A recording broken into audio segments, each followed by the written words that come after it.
avec satisfaction tout ce que la nature universelle lui attribue. Car chaque nature particulière est une partie de cette nature commune, tout comme la nature d'une feuille fait partie de celle de la plante.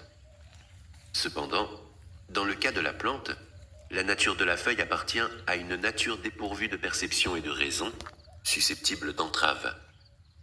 Tandis que la nature de l'homme fait partie d'une nature libre d'entrave, intelligente et juste, distribuant équitablement à chaque chose son temps, sa substance, sa cause, son activité et ses incidents.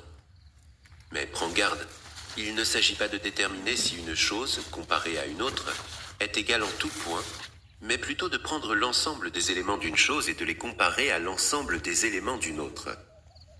Tu n'as peut-être plus le temps ou la capacité de lire, mais tu as le temps et la capacité de réprimer l'arrogance, de triompher des plaisirs et des douleurs, de te placer au-dessus de la quête effrénée de gloire, de ne pas te laisser emporter par la colère face aux personnes ignorantes et ingrates, et même de leur montrer de la bienveillance. Que personne ne t'entende plus te plaindre de la vie de la cour, et que toi-même, tu ne t'entendes plus. Le repentir, c'est se réprimander soi-même pour avoir laissé passer quelque chose d'utile.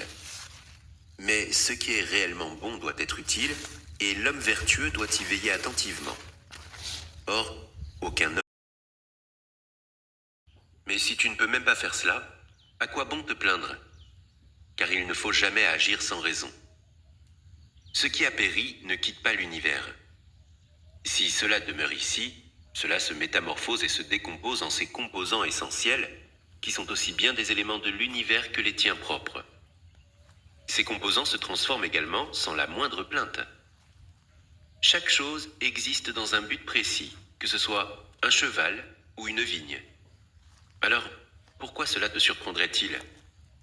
Même le soleil pourrait affirmer qu'il a un rôle à jouer, tout comme les autres dieux. Et toi, dans quel but existes-tu? Serait-ce pour jouir du plaisir?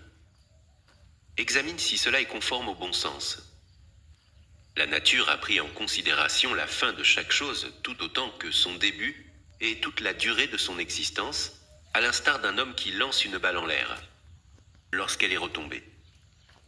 De même, quelle est la valeur d'une bulle d'eau tant qu'elle reste intacte, et quel est le préjudice lorsqu'elle éclate? On peut appliquer la même logique à une lampe. Tout rend au bien de l'humanité. M'arrive-t-il quelque chose? Je l'accepte et le remets au Dieu et à l'origine de tout, d'où tout provient. Comme tu perçois le bain, avec son assisté à la fin d'Adrien, avant de connaître lui-même la mort. Et ces esprits vifs